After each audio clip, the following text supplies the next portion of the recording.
can't buy. It resides between my eyes. Walked through the fire, came out better on the other side. See, life's like a beach if you find the sand. And right now, I feel like 100 grand. You are listening to Inspired Insider with your host, Dr. Jeremy Weisz. Dr. Jeremy Weisz here, founder of InspiredInsider.com, where I talk with inspirational entrepreneurs and leaders. This is part of Top Leader Series, specifically Top Israel Business Leader Series. Lior, I had Weisz Navon from Mobileye, and he talked about Mobileye's journey of being acquired by Intel for $13.2 billion. So Bringg will probably get acquired for a lot more than that by Amazon or Uber or someone. But I talked to Yossi Vardi and Jod Medved, and one of the questions I asked him, Lior, was, what was your biggest miss when investing? Okay. And Yossi said he missed on Weisz. He had the opportunity. Jod Medved said he had the opportunity to invest in Salesforce when it was because I guess he knows Mark Benioff, and he got offered very, very, very, very early on and passed. So anyways, we'll talk about that and much more. Go on InspiredInsider.com. Check out those episodes. This episode, before I introduce today's guest, is brought to you by Rise 25. I co-founded with my business partner, John Corcoran. And what we do is we help B2B businesses give to and connect to their Dream 100 partnerships and clients and give to their best relationships by helping them run their podcast. And for me, the number one thing in my life, Lior, in general, is relationships. And I'm always looking at a way to give to my best relationships. We were just chatting that if Lior recommends any guests to me, I have committed to putting a Bringg background on my Zoom so that everyone will see Bringg. But I love to just give to my best relationships. So if you thought about starting a podcast, you can go to rise25.com and check out more. Today's guest, I'm super excited to introduce to you. And I want a big shout out to Ayelet Dobkin for introducing us. She does all things communication. She's worked with Amex, eBay, PayPal, many more. So thank you. Lior Sion is co-founder and CTO of Bringg. And what Bringg does is it's a SaaS technology to improve your company's pickup and delivery speed, capacity, customer experience. If you do any delivery or fulfillment, it's mission critical. And they've helped brands like Walmart, Coca-Cola, Panera, KFC, and many more. And Lior, I was saying, do I do a good job explaining it? And I was actually joking that I was on with a founder, and I was telling him about it. And shout out to Austin Clark. He's at Moxie Pest Control. And I was saying, this could work for you because someone calls and they give you a window of I'm going to come in from 10 to 2. I'm not saying this is for Moxie Pest Control, but for a lot of service companies. What if you can send a text to your customers, they click on it and see exactly where that service professional is in the journey? So you're not can I go take a quick shower? Can I go make a quick lunch? Can I let the kids out in the backyard? How is that, Lior? Is that accurate? Yeah, it's pretty accurate. So first, thank you for having me. I'm also excited to be here with the likes of Vardi and others. But yeah, I mean, this is one part of it. This is the customer experience part, and you're very accurately describing it. I think the other thing is the time wasted for the company itself when the service people arrive and there's nobody there to wait. So it's like you said at the beginning, it's efficiency, it's customer experience, it's reducing calls, it's everything fulfillment. If you ever want to have real experience for your customers, if you have to be efficient, especially now with COVID-19 and everything that's happening, Bringg is there for you. So it's a big money saver and time saver. It's a change. It's a change in conception. You have to do it, and it saves you money. It's a win-win situation. The magic any company is always trying to attain is product market fit. Okay, yeah. So you were toe to toe with some of the biggest names, and they were giving you feedback and telling you what they like, what they didn't like. Talk about we'll talk about Walmart, Coca-Cola. What did Coca-Cola tell you? How did you describe it, and what were they telling you? Yeah. So I'll start with the product market fit, because I think this is magic, and a lot of people are talking about it. But it's really magic when it really happens. When it happens, it happens. You know it. And one of the things that happened to us very early on is that that we knocked on doors and we sent LinkedIn messages and so on and so forth. The way you hack around when you're an early stage startup. The difference though was that every door opened. Everybody answered us. Not everything ended up with a deal. It's not magic. It's not that good of a magic, but every door opened.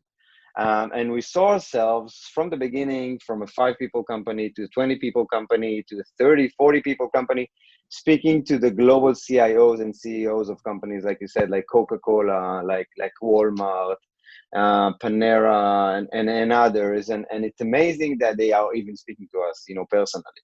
And it proved to us there is the pain that we are talking about, it's real.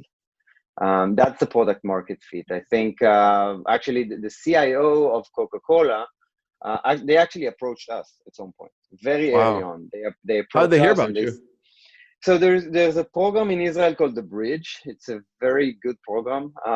It's like an accelerator but they take no money. They give no money and they take no equity. Their objective is that startups in the program close deals with, it used to be only Coca-Cola. Today there are other big enterprises there. It's like, it gives the startups access to the biggest names in the world, but on the other hand, gives these big enterprises access to startup and technology. So it's a win-win situation. Anyway, they approached us and they told us that, the CIO of Coca-Cola wants us in the program. And we were like, listen, it's amazing and everything, but we are a 5 people company. We don't even think they can close deals with the companies like us. And we are not exactly sure that we can solve something for Coca-Cola. If you don't know, by the way, Coca-Cola has the biggest fleet in the world. They probably have more cars than, FedEx, UPS, and DHL combined. Right. They are an amazing marketing company with great logistics. And we are like, okay, what we can do how we can help you. And he said, I actually thought about Bringg before you did. I've been thinking about Bringg for 2 years of something like that. And I've been trying to do it in Coca-Cola. I spoke to Uber. Uber were, interested in doing their own stuff. And I was just looking for it. And then I saw something about you, and this is exactly what I want. Wow. I need to be able to enable he wants to shape have it. This customer experience. He wants to shape it. He wants to give the experience to his customers. That's the most important thing. And it's a relationship thing, and it's a global company, and they understand that happiness is very important to the customers, and they want something like Bringg. So this is how it started. Again, very early for us, which fortunate. What was your pitch? What was your pitch to Coke and Walmart so that they're like, oh, this is, because you obviously had a pitch down that you demonstrated that you solve a pain point for them. So actually it was, for Coca-Cola, it was early. Walmart was slightly later, but for Coca-Cola, it was really like that, like Uberize your experience. And people know exactly what that means. Yeah, it's 2013, 14. It's like real-time tracking of whomever is coming to you with ETAs and times and so on and so forth. That was the very beginning. Walmart, it was a little bit later. It was about creating your own. They wanted to create their own crowdsourcing fleet to deliver from groceries. We met, or we started working with them when they already understood that grocery is going to be huge. Today it's obvious, right? A lot of the things. This is what's funny in this world of deliveries and experience. I'm talking about things now, and everybody's like, but of course, Yeah. But I watched a video of you talking in 2015. And it wasn't so obvious early on. Right. Yeah. When we started, Amazon was a losing company, right? So who says that they will win? Today it's very easy to say, okay, Amazon is amazing. And, for every $2, if not more these days, every $2 spent on e-commerce in the US, one is going to Amazon. So it's not a question anymore. And you say you want to have an Amazon-like experience, everybody says, of course. But, 7 years ago, it wasn't as clear. Which is good for us because we are the leading company. Not many companies, if any, started so long ago. When you're selling to enterprises, security and privacy and integrations and capabilities and scale and performance, the basic stuff. I'm not talking about features yet, but the basic stuff that you have to have in order to work with with the biggest customers in the world, we already have that. Yeah. So So it's timing is basically also like important. I'm sure Uberize your people- customer experience, or like, let's talk, Lior. So what Right. happened next with Coca-Cola? So they had this thing in Vietnam, which was Bringg took me to the weirdest places in the world. It's fun. We are actually working in 50 countries today.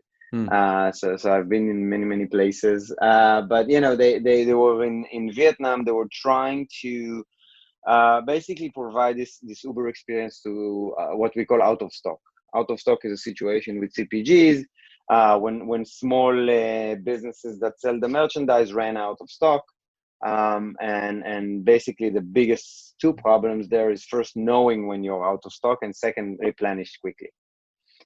So we help with the replenish. So once it's like an Uber, like find the best wholesaler or provider or something, and make sure that they have assigned driver and send the driver as soon as possible.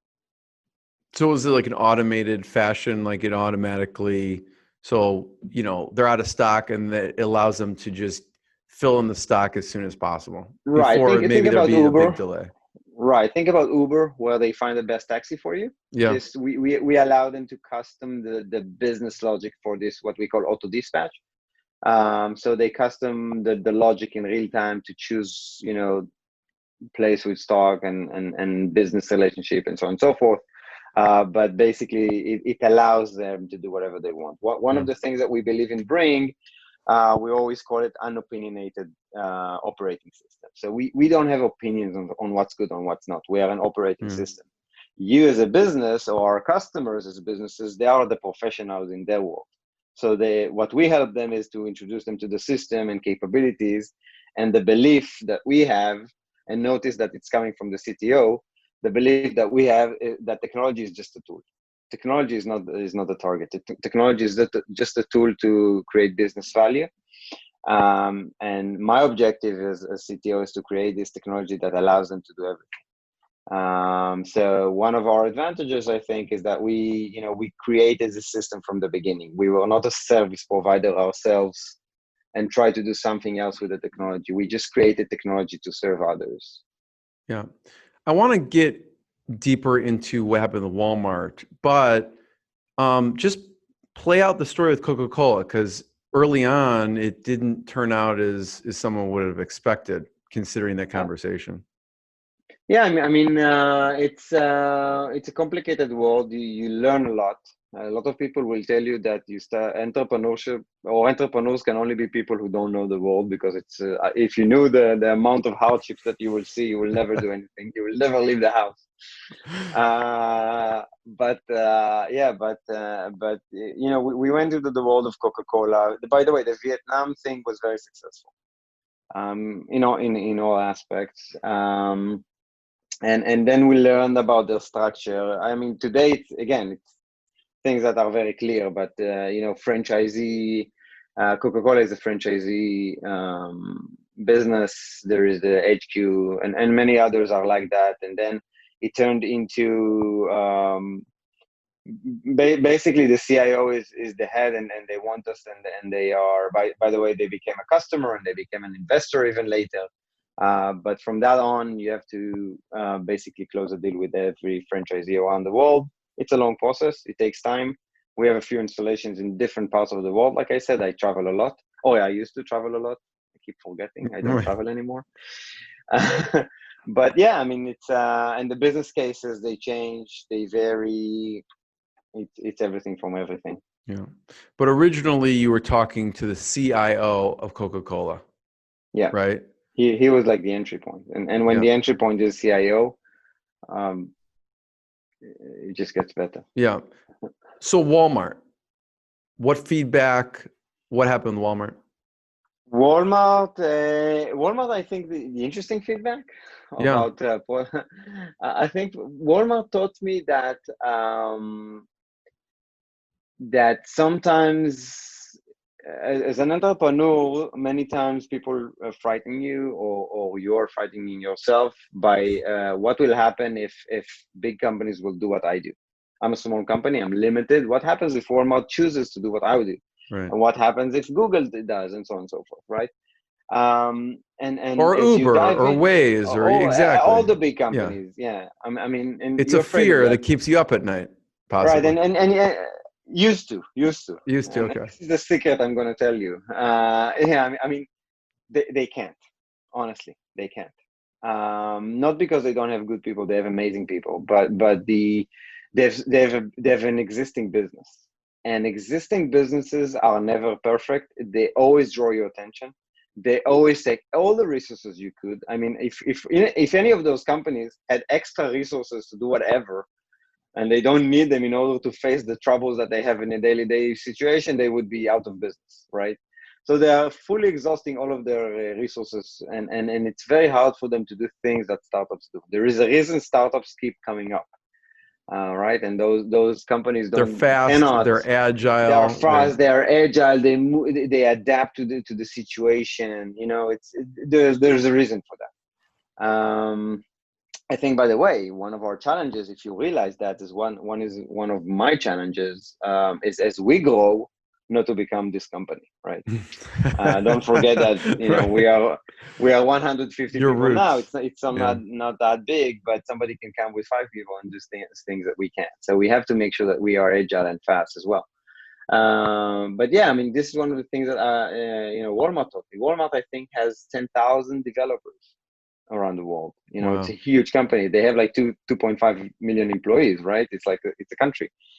But they have their limitations, and everybody has IT resource issues. Nobody can get the developers they want. Nobody. And there you go. And they have certain priorities. Like you said, they're presently serving their current customers, which is just a different model than what you're doing, So right. They have to run huge stores. They have to run logistics of inventory. They have to purchase and buy and decide, and they have a website, and they have e-commerce, and they have a million countries, and whatever. I mean, that also comes, Lior, from you being in the inner workings of that, because you and R&D at IBM. Right. IBM, I was very lucky, by the way. IBM, I joined 2006. It was a 50,000 developers company back then, 400,000 total. And I joined as they were going through adapting to agile development cycles. And it was actually, I was astonished by how a big company like that makes a change like that, committed to it, and how they move. Obviously not fast, right? Like a huge ocean boat, right, freight or something. It's not 2 weeks, right? Yeah. It's not a decision, but it was much faster than I assumed. They took it really seriously. They found champions. Today, I can tell you that in retrospective, IBM is doing a lot of things correctly. Yeah. And it was fun to see. It was also I saw the power of selling a product when you're a huge company. How many people are buying your product because it's good, and how many people are buying your product because it's IBM? You have to be honest. But why did you become a software developer? The first time I saw a computer, I became a software developer. Really? From early on? Like fourth grade. Texas Instrument. Never played, never a game. TI-82? What did you? Yes, with cassettes. But yeah, I don't know. What's interesting too is you decided after the Army that you'd never be an entrepreneur. Right. Why? You can basically say that my parents are entrepreneurs. They are not in high tech. They have their own office, right? And my dad is a surveyor. So it's not exactly an entrepreneur, but they started their own business, which is in a way that. And they went to live in a city that my dad had worked in, and which was very remote in Israel. So I lived the life of what it means to be an entrepreneur, including working on weekends, including the up times and the down times and the stress. And You saw all of it. You felt I all saw of all it. of it. I saw all of it. And What was some of the and stress parts of it?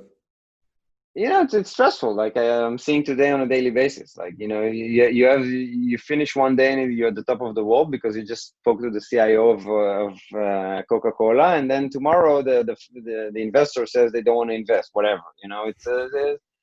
It's ups and downs. This is life. Personally, I think I was an entrepreneur. My DNA is entrepreneurial. Yeah. Like in reality, like I started working when I was 5. I went to a grocery store and said that I wanted to join. So for a while, I fought this instinct. Yeah. And I said I will never do it again.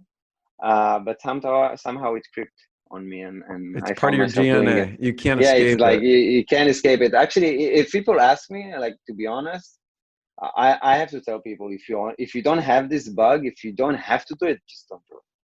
Don't do it. It's horrible. You're a glutton for punishment. It doesn't end. It's like my co-founder, I think from the second year that we've been working, he always used to tell me, listen, now we hired the first VP of R&D. Your life is going to be amazing from now on. It's going to be, sailing, like sweet sailing from here. And then a year afterwards, we hired the first this and that. Now it's going to be so easy. And then, we raise our A round. It's going to be easy from now. I'm still waiting. He's a good visionary. He sells the vision. Yes, It keeps you going. he sold what he needs to sell, so I'll continue to work. But it's if you have to do it, you have to do it. So it doesn't really matter. But if you don't. How did the Army shape you? What's an interesting story from the Army? I think I served in a computer unit in the Army. I think I was the most injured soldier ever there. The closest thing I saw to a combat was, Doom. And I just kept hurting myself for some reason, just bad luck. I think technically it's where I learned how to. It gave me my background. So I'm self-taught. I learned from books. There was no internet when I grew up. And in the Army, they gave me object-oriented, C++, all the basic stuff, and it was a very good. I had a very good teacher. I mean, the basics, that he taught me were amazing. So for me, it was a shaping experience on that side, mostly. How did you meet your co-founders? Both of us are actually ultra runners. Oh, really? Yeah. So for people who don't know what that is, how long you run for? Ultrarunning is anything that officially it's anything that's more than a marathon. Got it. Like 26.3 miles. You're an ultra runner. 0.05. Yeah. So if you miss a turn in a marathon, you're an ultra runner. But yeah, I mean, 50K, 50 miles, 100 miles, whatever. It doesn't really matter at some point. What do you do to train for that? You just run a lot. Really? You have to run a lot. Me myself, you're asking, or in Yeah. Yeah. What do you do? Like, if you're going on what's the longest run you ever did? 100. Well, I ran. Israel is like 600 kilometers, give or take. So I ran from north to south, which is the longest route. Took me about 10 days. Wow. Yeah, it's like 60, 70 kilometers, which is about 50 miles a day. But like I said, the distance doesn't really matter at some point, because you run on trails. So running on flat land is not the same as running in mountains, and running in rain is not the same as running in dry. But it's the experience. It's like you live the minute. Like I'm a person who always think about the future, and I plan, and I strategize, blah blah blah. And suddenly you find yourself, you are so tired. In an ultra run, you're so tired. You just think about what's the next step. You obviously don't think about the distance, because you cannot think about the distance if you think you have 100 miles to run. You just quit. Happen. Yeah, but you think about the next step and now and what's happening and how I feel, and and it's fun. So it like parallels entrepreneurship in a lot of ways. You know what I mean? It parallels a lot. It parallels a lot to entrepreneurship. I think it parallels to the world, to life. Sometimes you have to think about the future. Sometimes you have to live the now. So 50 miles a day. So at the end of the 50 miles, you just find someone's house to stay. What do you do? Yeah. Yeah, I mean, it varies. In some cases, we didn't plan any. Like we planned sleeping outside. But in some cases, there were people that heard about us and saw us, and they invited us in. And some cases, we slept out. And then what do you bring for eating, like for food and drink? You eat first. You eat everything. You're hungry. I mean, all the you have a time. backpack with just No, like but tons we bought along the way. We got it. bought like You just stop whatever we off could. and Yeah. So Guy is the one who's also an ultra runner. No, Ranan was my co-founder. He left about 2 years ago, and we took Guy as the CEO. 2 years ago Guy came from Splunk. I actually know Guy from Emblaze, which both of us worked in about 20 years ago. Really? Incidentally, and then he moved with Emblaze and then other companies to the US. So he was 18 years in the US, and then he came back to Israel. I stayed here the whole time. This is Guy. Ranan and myself, I used to have the Ultrarunning site of Israel. We call it Distances, obviously. So we just, it was like a content site, and Ranan was writing in it. So this is how we knew, actually. When you're running for 50 miles, Lior, what are you doing? Are you listening to music, books, like coding things in your brain? What do you do? Everything. It's a long time. It's a long. That's what I mean. It's a long time. It's like. Did you code Bringg on your 100-mile trip, or what? A lot of it. You code a lot in your head. You listen to podcasts. You listen to books on Audible.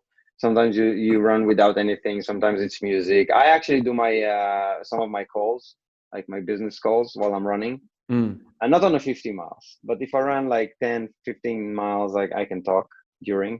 Yeah. So it's a time saver. So I actually save time. I don't waste it. Yeah, totally. I figured that would be the case with you. Your co-founder. So what ended up happening? We scaled, we grew. He's an amazing entrepreneur. He knows how to start things from nothing. He's like a bulldozer, like nothing can stand in his way. But at some point we grow, and what needs to replace in a bigger company, what needs to replace this capability is the ability to build a system. It needs to be agile, it needs to be fast, it needs to be dynamic, but it's a system. It was not for him, and his kids grew up. He has 4 kids. I think one of them actually joined the army today. Wow. Which is also funny because I was in her bat mitzvah. This is how when we started, and now she's joining the army. Wow. So there you go. That's got to be a tough decision and a tough conversation, I imagine. It depends on the maturity, I think, and needs in life, and how much you're connected to who you are and what you want to do. I mean, as I said, we are still friends, good friends. I think we speak every 2 or 3 weeks. We both run still, so that's good. And so it's a maturity thing. I think. Yeah, I mean, because I was talking to a founder the other day, Lior, and we were just talking about this exact topic. Is one person who started their company, and it's kind of grown beyond them and even what they wanted. And people are going through this every single day. It's like their baby, and it's almost like you're kind of releasing it to the world or releasing to the next stage, Right. So I think this is a very good comparison. I mean, I always compare it to my kids. And at the end of the day, what, at least I believe, what's my objective with my kids? My objective with my kids is that they will be happy. It's not that they will be with me and they will do what I said and blah, blah, blah, blah. That too. They will be happy. No, I'm just kidding. That too, at the beginning, at least for the first 25 years. But later, someday they be allowed to leave the house, and it will be outside my control. You have to. I hope that I will be mature enough to let my kid go and do his stuff because it's crazy. But I mean, it is what it is. I want to talk about just some big challenges, milestones along the way. At what point in the journey do you decide to raise money? From the get-go? Yeah, from the get-go. I mean, for Anan and myself, it was not our first startup. I was CTO with Get and with Clarizen. Get is like an Uber competitor in a few countries. GetTaxi? GetTaxi. Yeah. And I had my own startups before. Ra'anan actually had an IPO with his previous startup. So it was not a first kind of rodeo attempt at this. Yeah. And like I said, Ra'anan has 4 kids. At the time, I had only 1, but we knew that we needed not immediately, not like on day 1, but within 6 months we're gonna have to raise money. And we did. So, how was that process? Surprising, actually. Really? Yeah, I mean, we started with this concept of Bringg. We started talking to everyone, like from retailers to deliveries to mobile workforce management to a lot of those companies. And to investors, which is something that I strongly believe. Start talking to investors as soon as possible. Not because you are raising money, because you're trying to understand what they are looking at and what they're looking for, and you fine tune your speech and whatever. Yes. Along those, with this time, we spoke to the team in Ultrarunning, which is a Nasdaq traded company, Israeli though, that has fleet management. And the reason we talked to them was about the fleet management. They heard what we were doing and they said, are you raising money? We might want to invest. And we said, we don't know, blah, blah, blah. They actually said, we can invest up to $1 million. And if it's interesting, let's do it. Long story short, we had a few options, a few VCs. They ended up investing into one, which is something I'm happy to this day. They invested in a seed of 2.5, which is more than they are used to, but there was some competition there. They're a great team. They are an amazing family, on the personal level, which I think is super important for your investors. At what point, Lior, where's the product at when you go to invest? Like, do you have something to show them? Is this an idea that you talk to? I'm sure everyone's in different stages of where they invest, but the early on investors, what did the company and the platform look like? Yes. So I'm a good developer. I've been doing it for 30 years. Yeah. So there was a working prototype by Yeah. that time. We actually had 1 or 2 customers already. We had most of it. The concepts even didn't change that much during the year. They became much nicer once we hired a designer, because I'm not a designer. But in terms of the product, the definitions didn't change that much. We are quite lucky in that aspect. We didn't do a pivot or something like that. We knew what we wanted to do and we went with it. So they had a working product, not only a prototype, actually. Yeah. So they could see it, they could feel it. You had customers, and it's not like you went to them just like with a sketch or something like that.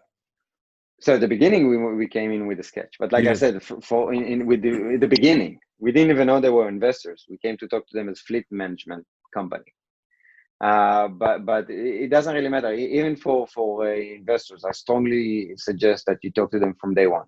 Even if it's like an investor that only raises 10 millions and they are not doing seed, and you need a seed round and they are not relevant to you. You want to know what they feel, what they think about how you will be ready for round A, and you want to know if there are things around seed that they don't accept, and you want to show them that you are making progress. So you're speaking to them, you have an idea, you have a sketch, and then 3 months later you're speaking to them and you have a prototype, and 3 months later you have a product, and it's just like the sketch you showed. That means for them that you're an executioner. You thought about something, you did it.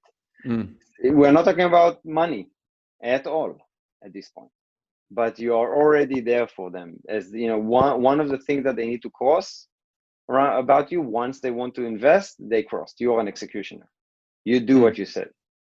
Obviously, they will look at the business model and a lot of things, but you want to create this line, this story in their mind. Yeah. So talk to invest. And by the way, at the same time, you improve your pitch. You talk to a few investors, they don't understand what you want, and then you talk to a few others, and they understand what you want, but they are not convinced that it's needed. Right. And then you talk to a few more, and then it start making sense. Lior, what's the best advice you had in this journey, whether someone decided to invest or not invest? What's a piece of advice someone left you with that made you think, maybe made you change something or keep something the same? Charge more. Charge more. That's what they said. Charge more. We actually, I remember the day that we decided to charge $200 a month from customers. We were scared. I can say a few words. I don't think it's allowed in podcast, but we were very scared. Who's going to pay $200 for this? It's like, why? And today we are closing a multi-million-dollar deal. So apparently some people will pay it. Yeah. By the way, once we did that change to 200, I think 3 months later we did to 600. 2 months later to 2,000. It was very fast. We suddenly, the appetite opened, and we understood that people are willing to pay, and it's amazing. Mm. Who told you that? Do you remember? No, I don't like that. No. 6 years ago.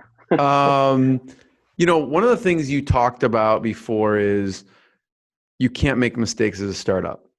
And you referred to there's an outage of 1 hour versus 3 days. Do you remember what I'm talking about?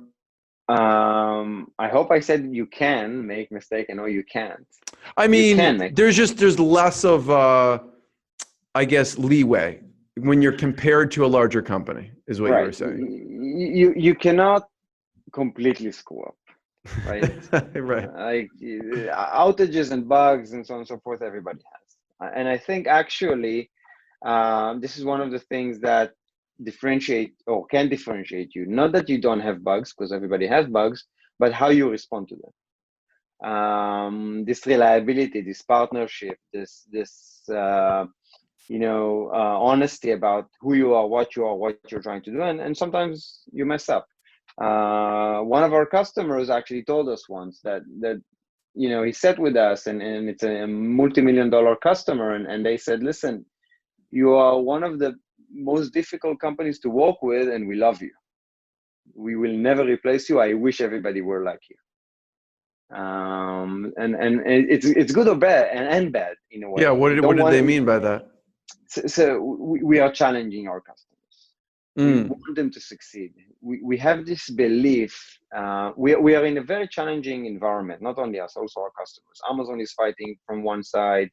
Technology is changing, laws and rules and regulations are changing all the time. COVID-19 suddenly appears. There's a lot of challenges all the time. And a lot of companies fail. And we said, what's more important for us with our customers? Is it that they will be happy, or is it that they will be successful? What's more important? And we decided that we want our customers first to be successful. Close second, right? We don't want an angry customer. We care about our customers deeply. First, that they will be successful. Close second, that they will be happy. And because if they are not successful, at the end of the day, they will not want to work with us, or they will just close down and cannot work with us. So we need our customers to be successful. We actually build the company and the business model around the fact that they are successful. What's a time, Lior, that you remember that you had to challenge someone that maybe it was uncomfortable to challenge that customer, but you did it because you wanted them to be successful? Oh, it happens all the time. Yeah. It happens all the time. It's easy, but that's easy because some of the concept of product work, by the way, we didn't say that at the beginning, but I'm responsible for product and technology. But in product, it's very easy to think about ideas. Sometimes people mistake product for people who think about ideas. Actually, one of the most difficult things about product is what to say no to. Because most of the things you say no to, you don't have the resources, you don't have the time, you don't have the capabilities. It's not important enough. It's true. It's a good feature. I'm not even arguing about the features mostly, because the features are good. People are smart and they have ideas. They have a need. Right. But most of the features are just not needed.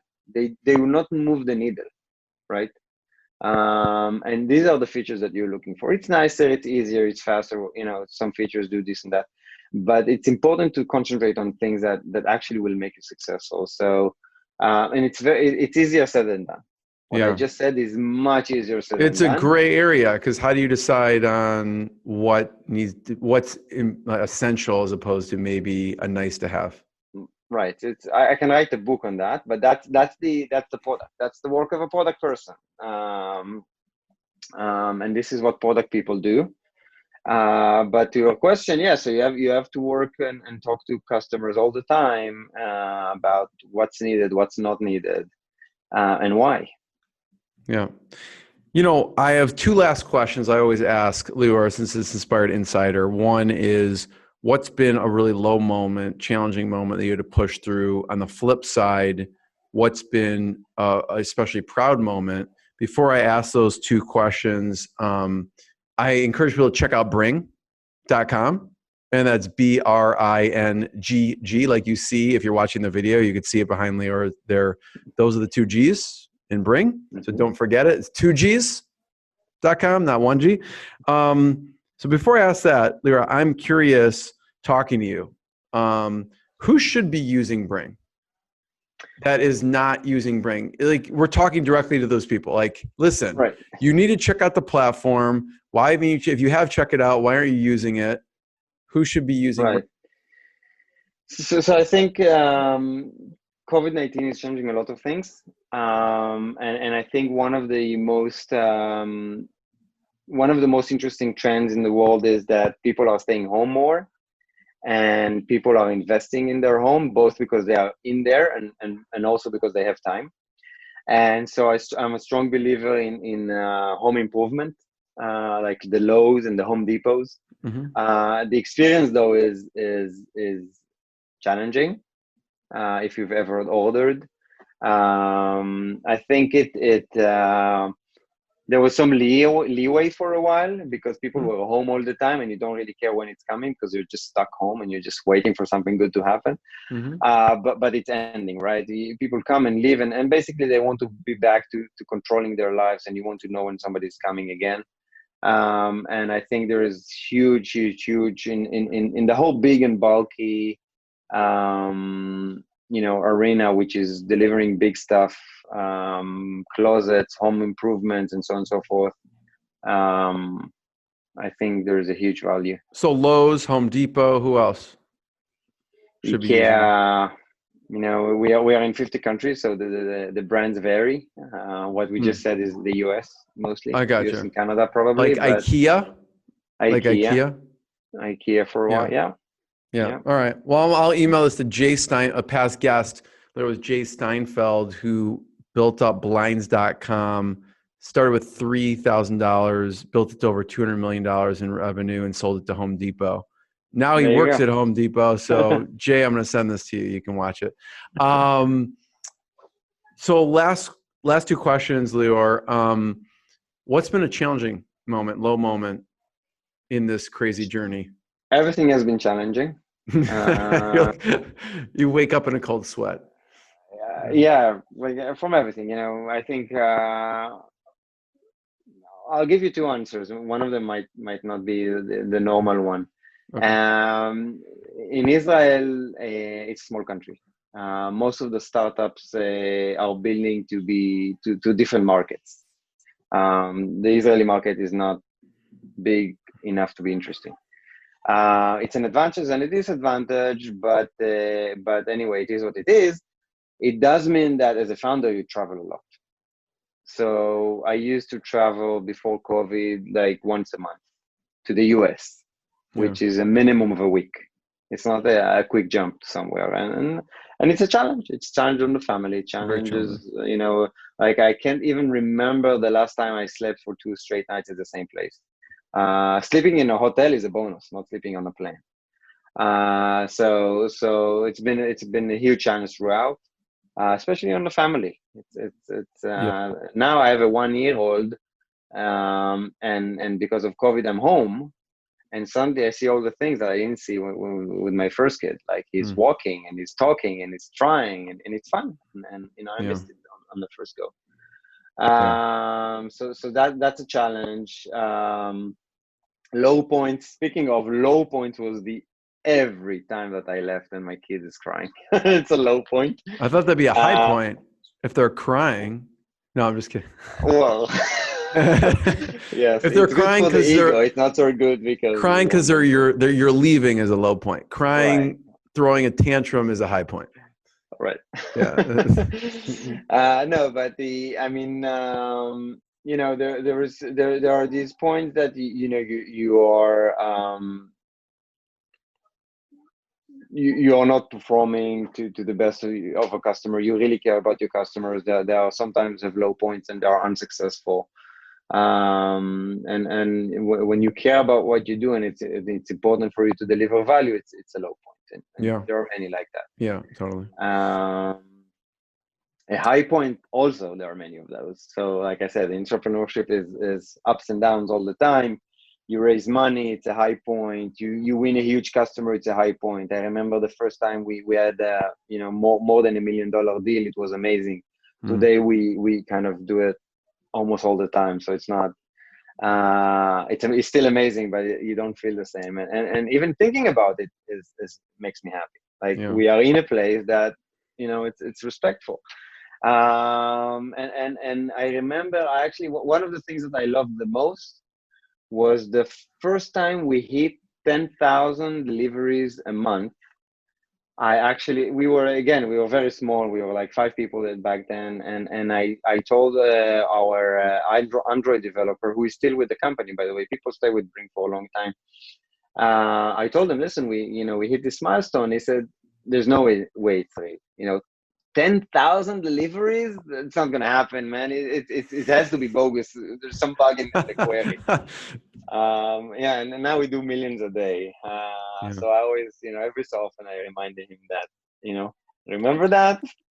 I love it. Yeah, that's...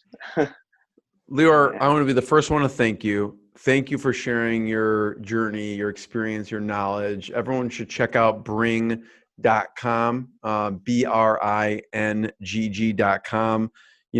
It's funny to look and see the excitement of the team and the company at 10,000 deliveries and $200, raising the prices to $200 a month.